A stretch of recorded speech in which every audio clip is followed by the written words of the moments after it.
Welcome to Espresso Yourself, Mom, Teacher, and Runner Talk, the podcast where lesson plans meet lattes and long runs. We're four women juggling the journey of motherhood, teaching personal goals, and a whole lot of caffeine. Here, we keep it real, the messy, the meaningful, and the moments in between. So grab your coffee and join us for honest conversations, a few laughs, and a reminder that you're not in this alone.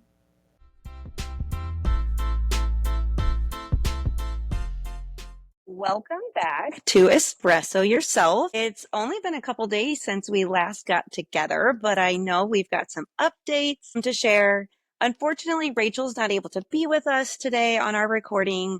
Her son ended up with a fever and is not feeling well and wants all the cuddles. So she is being a mom and taking care of what's important to her, as we all would do the same with our own kids.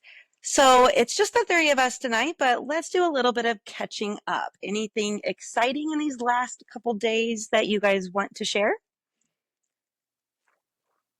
Yeah, my husband went back to work on Friday, and I go back to work on Monday, or I guess it's the couple of days before this podcast comes on. But we each had like a last fun day of summer situation. So we went bowling and we went to this local brewery, which was so much fun.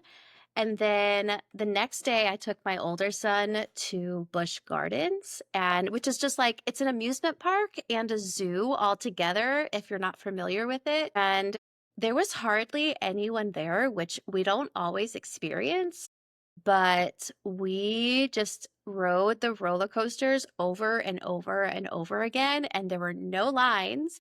And we just had the best time. So we kept saying, this is our last day of summer because he's going to come with me to work all week before he starts his first day of school. So we're just trying to live the last bit of summer up. Yeah, it's bittersweet when you think about it, like as a family, especially for teachers. We're home all summer with our kids. And, as much as you're trying to bring that excitement to your kids before they go back, but it's also us too, like just wanting to cherish every last little bit of family time. I think about my best friend who she had a baby back in October, but she ended up taking the entire year off to be home with her son and has had all summer. So she's almost had a full year of just being with him. And, she's getting ready to go back. We go back tomorrow. And I know that has to be so hard because I think that transition going back after having a baby anyways is hard. But when you've had that much time with them and you have to go back, like you just miss that time. It's so special. And then, we're fortunate enough as teachers that we get to have that time. So that is one of the biggest blessings, I think, with our summers off for sure. But speaking of summers and our kids, I did not share this with you guys because I was waiting until tonight, but my oldest who loves baseball, there was a travel team that needed an extra player. So I reached out to them and he had like a private little tryout with a couple other kids and he made a 9U travel team as a 7-year-old. So Wow. yes. So we are super excited. It'll be like a more of a low key travel team. It won't be intense. Most of the games will be local, which will be a great starting place for him. He's a little nervous because he'll be with all the big kids. It's kids pitch, which he's not used to, but that kid, I'm telling you, his determination and his drive for baseball is what sets him, I think, apart from some of the other kids. And, he's the little guy, so he does get underestimated, but I'm just so proud of him because he puts his heart and soul into it. And I think for a 7-year-old going into it, it's going to help him developmentally and get more experience in like what the rec leagues like have for him right now. So I'm so excited as a mom for him. I know he's super excited, but he's nervous. So that's my little exciting tidbit. That's really cool. That's definitely something that's gonna make him a lot better playing with older kids. And he's just gonna get that experience before other kids his age. And yeah, it's gonna make him think a lot differently about the sport. Oh, that's exciting. So This week, I gave my first training this past week to campus, and it was elementary teachers, and it went well. But it definitely gave me a taste of how I have to approach different groups. And so I think they were reciprocal to it because it was on AI and what they can and can't use with AI. And so at first I told them they couldn't use Canva AI. And they took it as, wait, we can't use Canva. And you would have thought like I killed their dog or something. They were like, we can't use Canva. And I was like, no, no, no, no, no. You can use creating stuff. You just can't use the AI tool of it. I thought these elementary teachers were like, take my head off. I was like, oh my gosh, they probably think I'm the worst person in the world. Were they the same ones that were about to bite your head off when they couldn't get everything to log in and all that technology when they were like, but I have to get this logged in? And you're like, it's okay. No, but it was so funny. One of them, he was pretty upset about some things. And I knew with this new guidebook and stuff, we weren't going to make everybody happy. And that's anything. And so I went back to district, and one of my big bosses was asking me about it.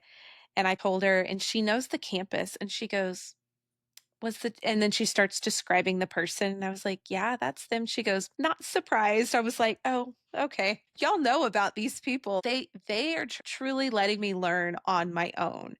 And so it's just interesting, you think you know how you can deal with adults because I've been dealing with training adults for the last few years, but in this new role it's so different.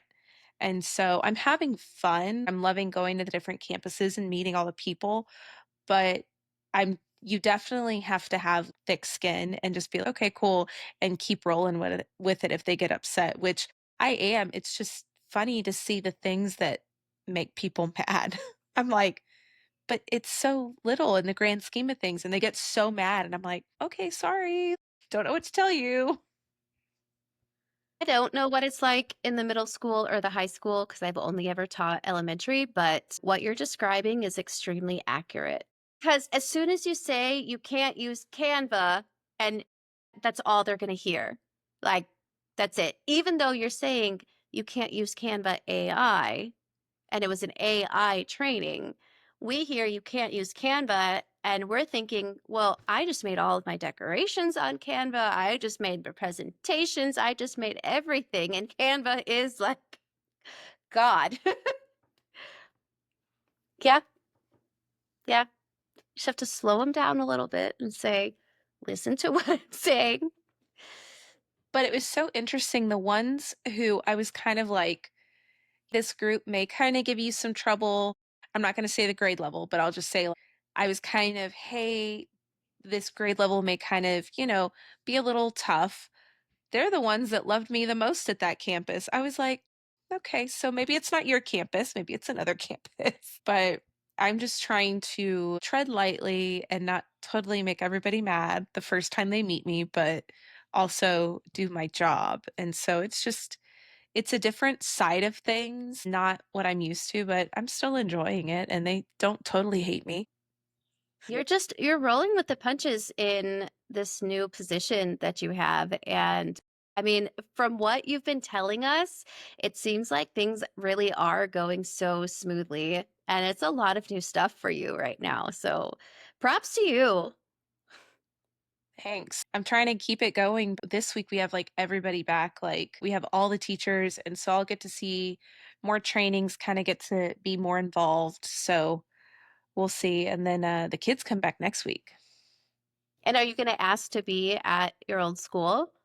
They are going to let me. So I asked because they send people from administration to go be at the campuses to help with arrival and dismissal.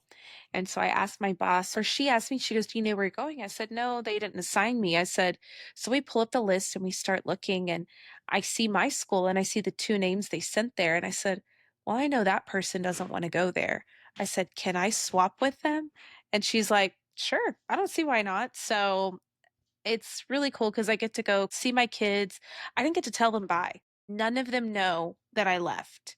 And so I'm really excited in the fact that I get to go see them and be like, no, okay, I'm not here. I'm still here in the district, just you won't see me every day. So I think it'll be a good thing. And then the guy who took my spot I'll be able to go help him a little bit too. So That's awesome. I was just going to ask Allison, you go back tomorrow with the kids or just the Yes. teachers? Just teachers. Tomorrow's just teachers, the next 2 days. Okay. And then kids start Wednesday. So it'll be interesting because we have our big school kickoff with the whole district in the morning. They're doing breakfast, which is great. But then also we have back to school night that night, which is, it makes me laugh because what if none of us teachers actually went in before our first contracted day? Let's be real. Would we have the time to get our whole room set up for back to school night? No, it's impossible. But they know that. They know that we're all going to come in on our uncontracted time because we have to have things set up and it would bother us. So, and then we have meetings, like we're supposed to meet with, if we have learning center kids or special needs or anything, we're supposed to go meet with those teachers. So there's more time out of our day that we would need to prep. Luckily I've been in pretty much all my stuff for back to school night is done. I have to set a couple things out and my first 3 days are basically planned. So that's nice, but also and then Tuesday is mainly all PD and meetings in the morning, which that's fine because we're done with back to school night. I just wish they would give us the entire day Monday without any meetings, at all. But I can't control that, and I don't foresee that changing anytime soon. And then Wednesday we start, and my boys are going to be there. It's going to be crazy. But my little one is so excited. He got to meet his teacher the other day. They came into school with me. What was supposed to be a quick little stop was not, because they were throwing things, and I was like, come on, guys. Which is what we're going to talk about today, is with parenting and discipline and self-discipline. So this will segue and lead right into that, because within the first 5 minutes, I have the little social emotional characters that go with the spot book, and they are throwing them across my room. Oliver found a little ball with his baseball mitt. I'm like, come on, guys. I have everything set up. And then trying to get from one spot of the building to another spot is dragging them. Come on. And then they're popping into people's rooms. No. And so it's just going to be a very interesting dynamic.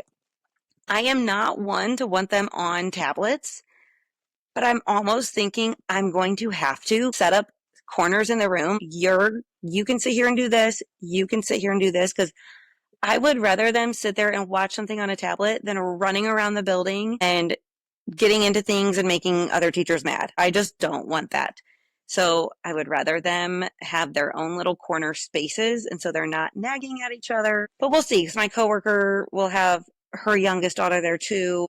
There'll be 5 kids down in our wing, so I don't know how they're going to feed off of each other. But yeah, that starts Wednesday, but he's super excited. We got to meet his teacher, which was super nice too, because it was one-on-one, because I'm not able to go to back to school night with him because I have to be in my room, because preschool's back to school night is the same as ours.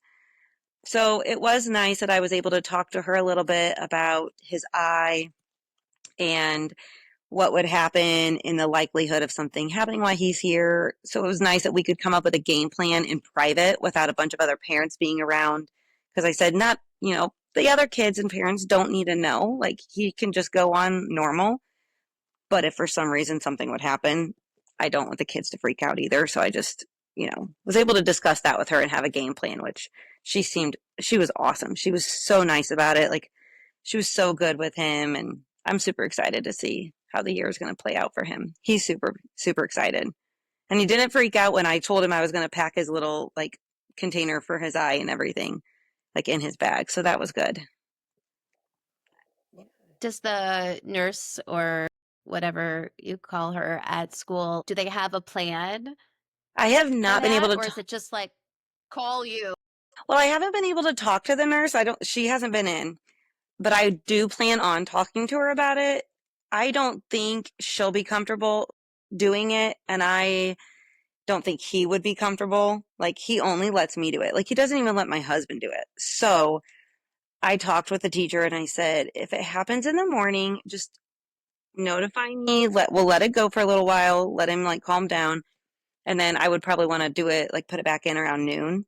If it happens in the afternoon, he can just go the rest of the day without it. I just don't want him to go all day, but he can go a few hours.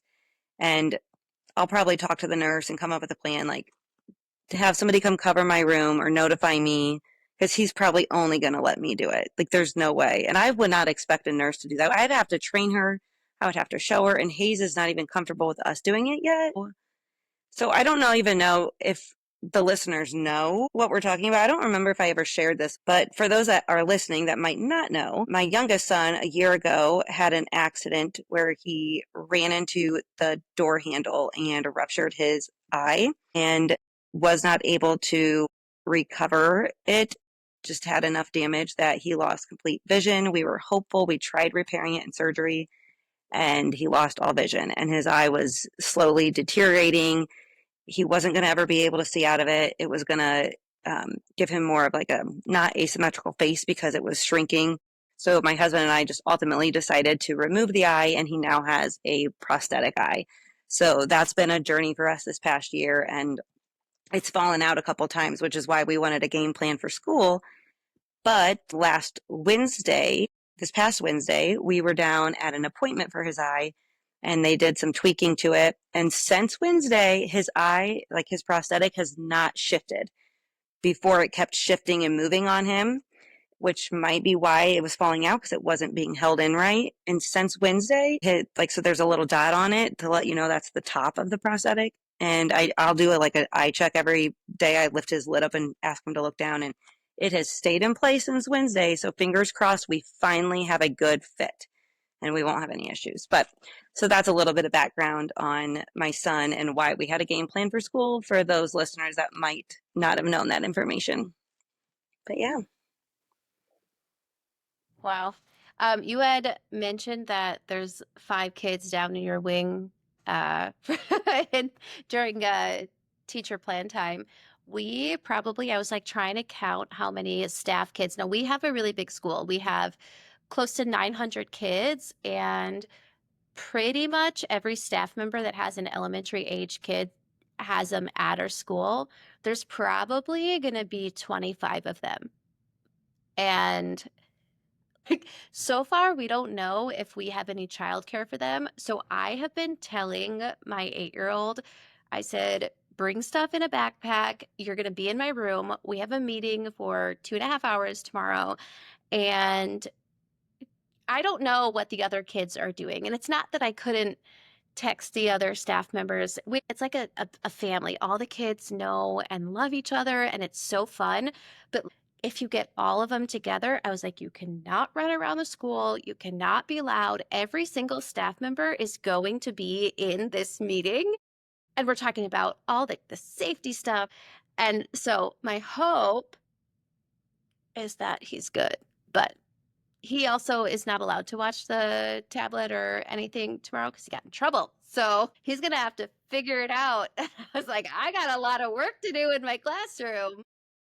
I know that's the hard thing. My husband and I were just discussing that tonight on our way home. So my boys are actually staying the night at my mom's tonight because I go back to work tomorrow and they have art camp.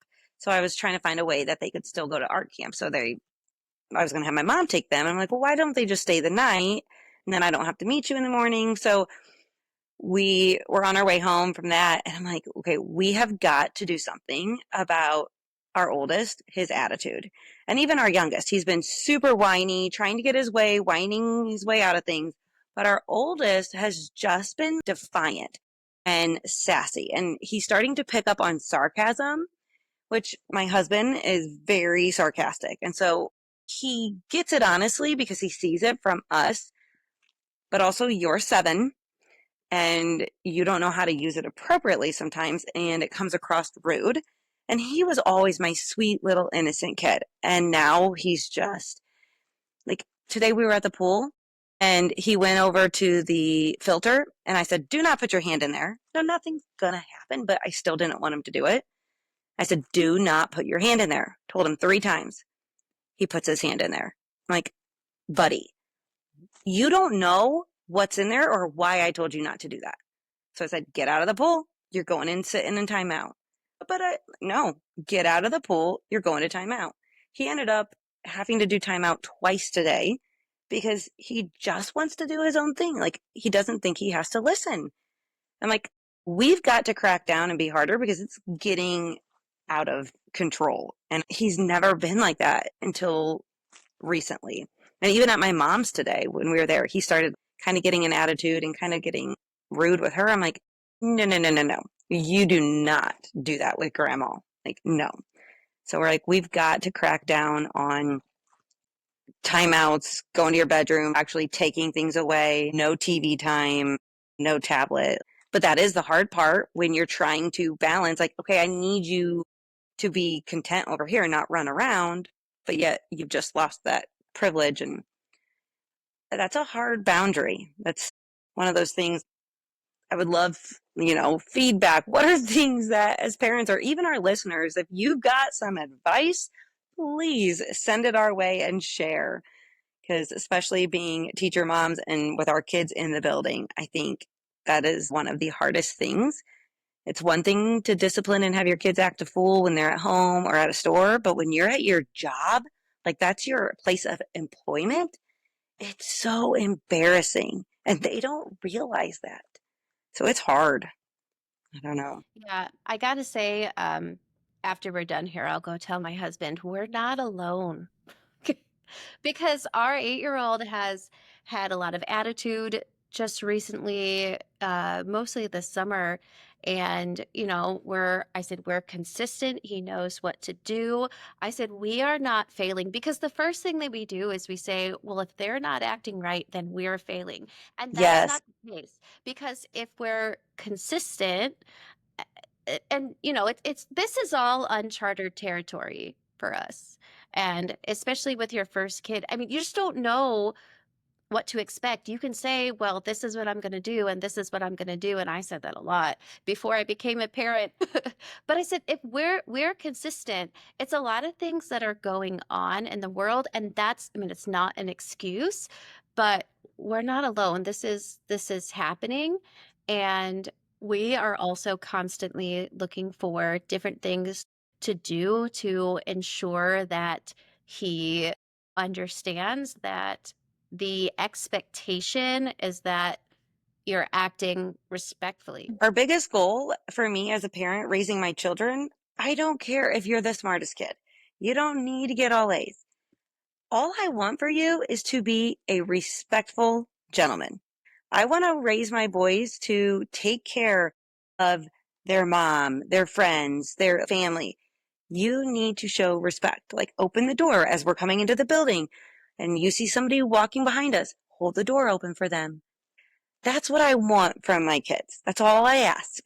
And it's trying to get them to understand that and actually follow through with it. Yeah, we teach responsibility a lot through like a chore chart. I mean, it is literally a piece of lined paper that we are writing on chores that he has every day. And I mean, it's nothing fancy. I do everything fancy for school on Canva and, not at home. We just, there's too much other Mm-hmm. stuff that I don't want to do at home that I just need to write out these chores. So he has to do those every week. And it's so funny because we say, okay, on Thursdays, you're bringing in the garbage and recycling bins. And I just watched a home video a couple of months ago where my dad was like, and remember, tomorrow, this was at like a big party that I had. He's like, in a speech, remember, tomorrow you still have to bring it in. And I was like, but why? Kids act the same generation to Mm-hmm. generation. It's just like, how did our parents do it? I don't understand. I don't know how families do it with more than two kids. I know because Katie, you're from a bigger family, right? I have two sisters, so there's three of us, but my sister, she has three of her own. And then she fosters two. So she currently has five. And in the past, she's had six. And so she does not work. She stays at home. Her husband works. And the kids, at first, she's like, we're going to homeschool them. And I said, okay, you, okay. And she's like, well, Katie, you don't have kids yet, so you don't know. And I said, all right, when the time comes, we'll see. And so sure enough, school came and she's like, "Yeah, they need to go to school." Now they're at a private school, but they're still going to school. And I was like, I knew you weren't going to homeschool them because just knowing what goes into teaching and education, my sister's like, "Oh, yeah, I'm going to homeschool them." I'm like, "Okay, sure. Sure." I was like, "No, you're going to want to send them away and have a break for a few hours." And so out of the five she has right now, three of them go to school like all day. And then the other two only have like Mother's Day out kind of stuff. Like they only Okay. go like a couple days out of the week. So she really only has two of them for like most of the time. So it does kind of give her a break a little bit. But there's times where I'm like, and then I've watched them before too, and I'm like, okay, I'm good. I've had like my 3 hours. I'm good. I can go home. I can go. They're yours. I can leave them here and I can go.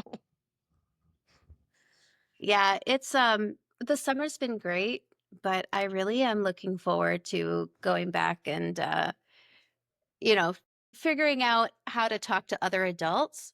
But then we're making this transition, right? From summer to school, and now they're going to come home exhausted And even and grumpier.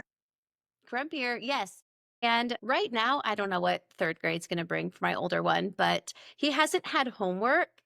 And so, I stay at school after school to get stuff done. So I usually stay at school till 5. Then we pick up my other kid, and then we're home, and then it's dinner, and then it's bath, and then it's bed, and it's lots of sports. And it's so figuring out that discipline with what to do when it's crazy busy. I think it's a topic we're going to have to come back to because there's a lot with It's it. a hard balance because you want to keep them involved in things like sports. Like my mom was talking today. She's like, you got a lot because you have both boys are playing baseball. Like they both had a game Saturday night, both at the exact same time. So I'm like running back and forth to the field.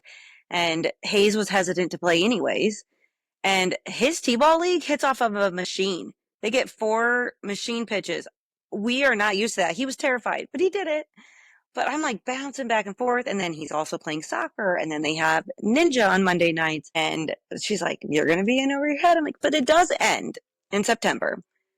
But, I want them to be involved so they're, how to socialize and they're engaged and they're not just on tablets or they're not on things and saying, I'm bored, I'm bored.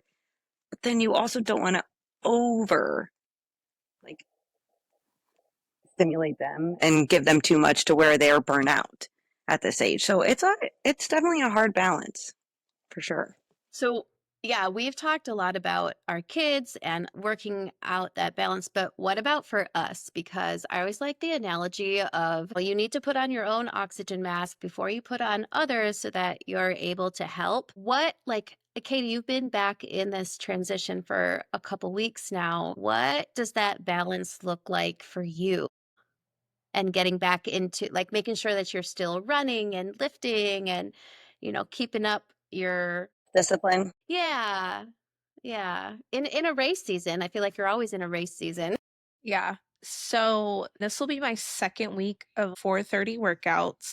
So I'm up by 3:55, 4 o'clock in the morning. And I have to be really good. I have to be in bed by 9, latest 9:30, because then that'll give me enough sleep. But the biggest thing is just making sure everything's ready the night before. So then the morning of, I'm just run, come home, shower, get ready, make coffee, breakfast, out the door.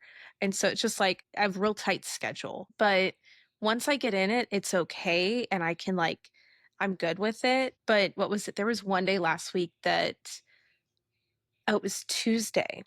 We had all the teachers come back, and I started my day at 4 AM, and I did not finish my day till 8 PM, and I finished it with 30,000 steps, and I was like, "Oh my gosh." So I was supposed to get up early on Thursday, and I couldn't because my body was just like, no, you're But gonna didn't sleep." didn't you run 10 miles that day? Yes, I did 10 that day. 6 in the morning and then 4 at night. You're so inspiring. I wish I had that time and energy. And you I'll have to tell get you, up so early. back in the spring, I wasn't doing that. Back in the spring, I think I went through a rut of like, I don't want to get up early. I just want to work out in the afternoon. And that was it. And so I actually like wasn't running with any of my friends. I kind of stepped away and did my own thing. And with this job, I was like, okay, I have to get back to mornings because it made me feel better about how I started my day. But it's tough. Like it takes a lot of discipline and a lot of, okay, like before I got on this, like everything's packed, everything's set out ready to go. So that in the morning when I get going, it's ready to go. But I know like some of y'all, like Becky, you talked about meal prepping Yeah. and trying to get ready. Yeah. So every Sunday we meal prep because, well, I meal prep. My husband puts it together, and my husband makes our son's lunch every day. So we kind of share that responsibility. But I make two different lunches every week so we don't get bored. But then it's just like a grab and go situation. And then I also try to meal prep breakfast because if not, then we don't eat. And that's not good either. We cannot teach without eating. So I try to do stuff. Sometimes it's just yogurt and berries. Sometimes the lunch meal preps are just like a sheet pan meal. But this week I made salmon bowls and just like trying to get with like cauliflower rice and salmon and just some bell peppers and like good enough to fill us up. But now, like, this is the first day I had to start it. And I'm like, oh my gosh, it has been so nice not to do it. But if I don't, it makes me so stressed during the week. And I cannot make extra at dinner because if I'm not feeling dinner and it's just like I don't know, like I was gonna say peanut butter and jelly, but my kids hate that. If it's just like simple, like grilled cheese, like I'm not making extra of that. It's not happening. So I have to do it on Sundays. I have a really good Sunday routine, especially when I sing at church in the morning because I'm like already up and ready and have had it an entire day by 1 o'clock. And then things just have to get done from there. Allison, is there any prep that you've been doing? Yes, a little bit. So, because the boys were staying the night at my mom's tonight, like we got all their backpacks together. I told them I would just bring them into school today. And, you know, my oldest is kind of like, okay, da da da da. My little one, he's just so excited about it. But every month we look at the school lunch calendar, and I did this with my oldest. We would sit down and I would go over every single lunch. And if it was something he would eat, I would highlight it. That way, because my husband would do the lunches in the morning, he would know, okay, this is a school lunch day or a pack day. Well, with two of them now, I'm like, because the little one will get school lunch too. And so he's not so picky. So I'm like, okay, how am I going to do this? Like, if I highlight, how's he going to know if it's for this kid or this kid? And so I just like wrote a little B next to him, like, okay, both kids are getting school lunch, even though it'd be easier if both kids just always consistently, it's either they get it or they don't. But, one kid likes certain things that the other one doesn't. So he'll eat the school lunch. But like there's one day where it's like scrambled eggs and sausage and something. Well, my oldest will eat that and the little one would too, but he can't have eggs. So I'm like, I don't know if he knows he can't have eggs, but it just makes me nervous that they put it on the plate and somehow he'd end up eating it. Like nothing bad will happen. He just projectile vomits. And I don't really want that to happen. So I'm like, I don't know if I should let him try that lunch or not until he's older. Like he knows he can't have eggs, but let's not risk it. So so I just put like an O next to it, like, and I circled it so my husband would know we have to pack a lunch that day. So, and then are always hard because we have to leave so early and out the door. And there were times last year that I'm like, oh shoot, I did not feed you. And a lot of times I'll send them down to get breakfast at the school, and then they bring it back down to the room and eat because it's easier. Yeah, I know it's probably controversial in some districts or schools, but I have a refrigerator and a microwave and a coffee pot in my room. So I think like in an emergency situation, we get up late or whatever, don't get breakfast. I need to keep extra stuff in the room because I I eat lunch at 10:30 this year, but but My son doesn't go until probably 12. I don't know. I haven't looked at the schedule yet, but yeah, I don't know. I will say I am also like Katie, very regimented with my running and working out in the morning. And so tomorrow morning, my alarm's going to be for sure going off at 4:30. I will be up, and I do better in the fall. In the fall, I'm up, I'm there. I don't need to transition into it. This is just what it is. And in the spring and winter, whatever, although winter here is fine for us, but in the spring, I still do it, but I'm just doing it begrudgingly because I'm so tired from the year. But if I don't work out in the morning, it's not happening. And then I am so grumpy. So I need to make sure that I avoid all of that grumpiness. And I'm either lifting or I'm running in the morning. And then I've also incorporated walks when I don't run because, and I'm sure I'll make it, but my goal for 2025 is 1,200 miles and with running and walking. If I don't make that goal, that's unacceptable. So I am on it. I feel like I have to be. And I used to not be that way. I would understand how you feel, Allison, because I was like, get up and run at 5 in the morning. What? You are, no, absolutely not. Well, another reason that I was thinking about this as you guys were talking. I'm like, okay, I'm gonna make it this year. I'm gonna get myself up. But then I remembered another reason why I don't do that is because I shower at night. I get my workout done and I shower at night and let my hair air dry.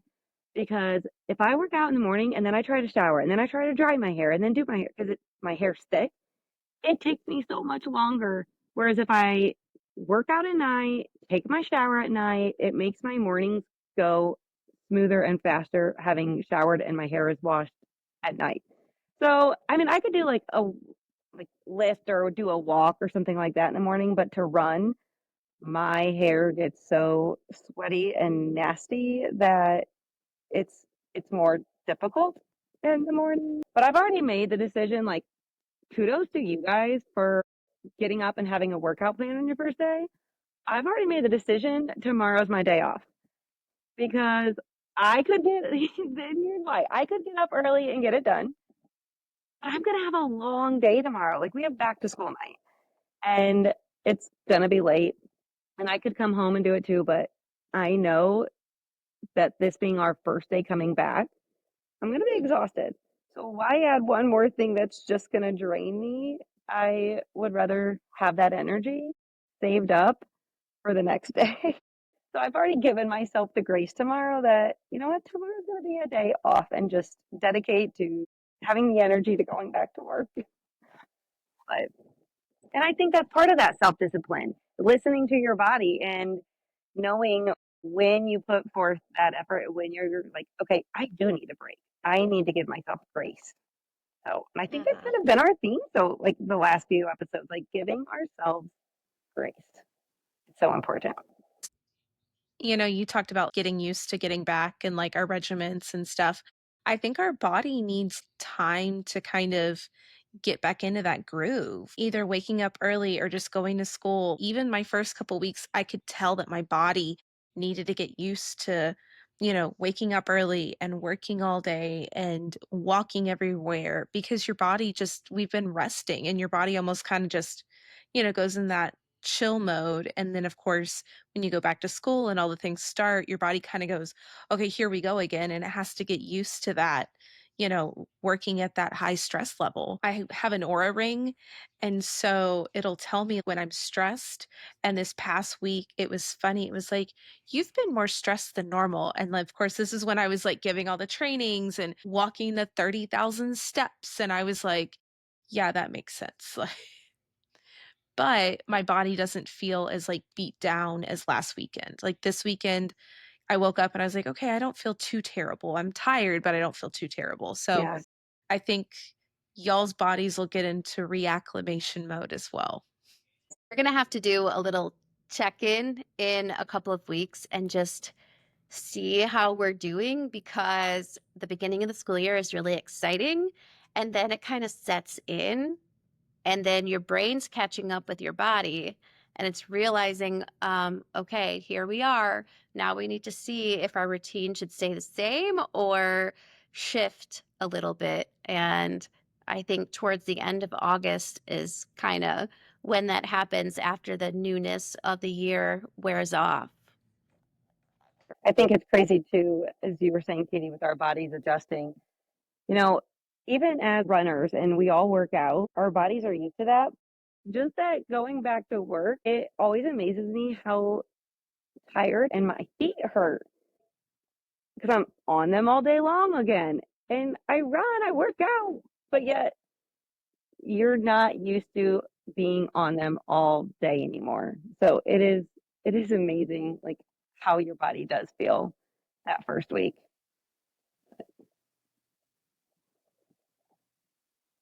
All right, as we're starting, I just want to ask y'all, like, what is one thing that you are really, really excited for, looking forward to this year or the next few weeks? So something that I did in my room that's a little different. I've had one, but I just didn't put as much effort into it as I did this year. Is like my calming corner section. With older kids, like my space, I just feel limited. So I just, had a bunch of posters on a cabinet and had a tiny little wall space, but it really wasn't a space for kids wanting to go there. And I wanted something in the back of my room. That way, while I'm teaching, if the kid's back there, they're not like right up front. So I actually I took some stuff off a bulletin board and I redid a whole bulletin board to have like my little spots and my emotions and got a little beanbag chair, one of those 3 cart rolly trays I had that I was using for other things. I put a bunch of fidgets and tools and everything there that sits right by it, like instructions, all these different strategies are up on the board now. And then I got another little cushion, so like a shelf that has like books on it, coloring pages for them to just color back there. So I've really enhanced and really dedicated more to that space because the last couple of years I've had very challenging classes and I just know that moving forward, I need a better system for those kids because if I can have a space that works better for them, that's going to ultimately work better for me and the rest of the class. So I'm excited to see how that space is going to turn out and see if it's actually going to work the way that I'm hoping it works. Yeah, that's awesome. I never had thought about having a calming corner, and I'm kind of wondering if I need to in kindergarten. I don't know. I have like a bazillion questions to ask my team and my team leader. And I have already pre-warned her that there are going to be a lot of questions. But because the last 3 years I have only taught math and science, where previous to that I was self-contained, so I taught every subject. I am now moving back to self contained with kindergarten. And so, in order to introduce the expectations and the rules of the classroom and kind of have them come up with them, quote unquote, all the rules, I'm just throughout the summer, I checked books out from the library and I read them to my 3-year-old, thinking, can I use this in my classroom? So, kind of teaching through read alouds. And that's going to be very different than what I've done before, but I feel like a pretty effective strategy. I feel like you would need a calming corner in kindergarten. I just feel like, I don't know, they're gonna have like all these emotions and they're so little in their compact little body and they're just gonna be like, and they don't know what they're gonna do. It reminds me of this training I went through where it talked about the brain and like the part of your brain that's right here. And when you get upset and it goes like this, I think of their little brains doing this and I'm like, oh, their brain is not, that part of their brain is not gonna close anytime soon. So it's interesting because part of my room for, I don't know, 10 years has been chairs. I've called it a comfy corner because I have a coffee table that my husband has made. I've had a rocking chair, which is now going to become mine. That was in my kindergarten classroom. Like my kindergarten teacher had it. And yeah, yeah, I know. It's so special. So that's been part of my comfy corner, and I still have those chairs, and I was like, "Do I need them? Like, should I keep them? Should I give them away?" But perhaps now that will just be a calming corner and not a comfy corner. So there it is. Okay, I guess I do have one. just keep it simple for now with the little ones. Was like maybe 3 or 4 strategies or something they could do over there. Definitely probably coloring, like a breathing technique. You have like little stuffed animals or little something for them to just hold on to. Like I've seen like the little timers, the preschool teacher had them, and there are the sand timers that have like a 1, a 2, a 3, so like the different times. They could just flip it over, spend 3 minutes over there, and then rejoin. Just depending on the emotions, we all have different dynamics at our building. So, you might have kids with some really strong, emotions, or it could just be smaller ones. But having those tools and strategies, I think, will be beneficial for sure. So we'll have to reconvene and see how it's all working out for us for sure. Yeah, I have a feeling that my mind is going to be blown with the change that I'm about to experience in the next couple of weeks. Well, I'm excited for you though, because I know you're excited and have been wanting Yeah. this change. So it'll be good. I think going back to those little ones will like lift your spirit and that joy again. Yeah, I'm definitely feeling that spark for teaching again. I am looking forward to, or what I'm most excited about is working on curriculum for AI. So I kind of sat down on Friday, or was it Friday? It was Friday with my boss and our other tech person. And so I kind of got like the go ahead to start working on it. It's not like a for sure you're sending it out to the teachers because I still have to get it okayed by the powers that be. But the fact that once we get like back to school started and like the kids are back, the teachers are back, then I can shift focus to that. So that'll be good. That's what I'm looking forward to is just like creating and building curriculum still, just in a different capacity. Yeah, and Katie, you were saying that no one has done that before. So Mm-mm. this is just going to be groundbreaking, really. Yeah, for the state of Texas, there's nothing here. And funny enough, it doesn't surprise many teachers at all. But no, I think it's getting big enough to where we need something. And so I'm going to try to create what I can and we'll see if other people like it or want to use it and Now, we'll will see. you be creating for K through 12 curriculum or just Hmm. like awesome? K through 12. We'll have to So that's why like share. the elementary side of it I'm like learning. And so this week I'm going to go sit in on a lot of like PD days and just sit with elementary. Like as much as I want to be with my secondary people, I'm like, look, I already know what y'all need and I don't know what the elementary needs. So I need to go sit and just like observe and take in, be like a sponge and just listen cuz at the end of the day I need to sit and see what they need cuz it's new to me. It's a new world. Yeah, absolutely. And Becky, what day did you say your kids, like your school actually starts with kids? The 11th. Yeah, so we have an entire week. We have some trainings coming up and some meetings, but I just looked at the schedule this afternoon and it looks like we have a bunch of time in our classroom, but I'm like, I have to be diligent about everything I'm doing because I know my team might want to meet, or I know I'm already going to have a meeting with admin and like Mhm. we call it ESE in Florida, but it's special ed. I already know I'm going to have a meeting for that. So, like, I just have to be diligent with my time. And our back to school night or our meet the teacher is on Thursday. So's ours. Yeah. So it's just, I don't have everything ready for that, but I'm trying to get it together. But again, like my team hasn't been together for 3 weeks. We met a few weeks ago.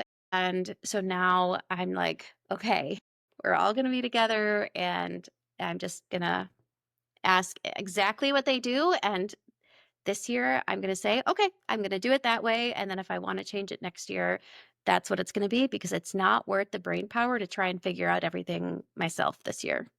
Yeah. Well, I cannot wait till our next time that we record because there's going to be so much to catch up on with I go back this Yes. week with kids, and then you're going to have your Sunday scary starting. Like you'll have been back working, but you'll be getting ready for your kids. So there's just going to be so much that is happening this week for us that we are going to have to catch up on our next episode.